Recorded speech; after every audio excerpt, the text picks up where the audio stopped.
മിസ്റെന്ന നാട്ടിലെ മഹിമ നിറഞ്ഞൊരു അഹദിലലിഞ്ഞൊരു മഹദിയുണ്ട്.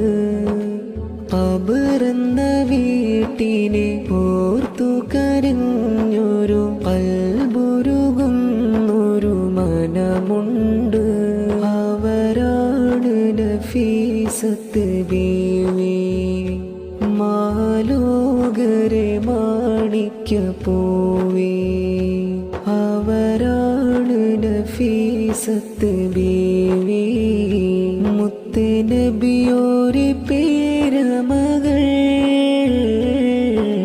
നോമ്പിലായി മരണം പുൽകാൻ നോമ്പു തന്നെ ബീവിയിലായി.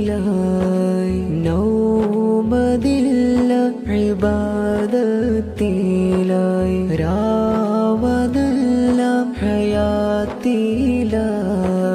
ഖുർആൻ ശരീഫിനെ ഖൽബിൽ നിറച്ചു, ഖബറെന്ന വീട്ടിനെ കരമാലെ കുഴിച്ചു.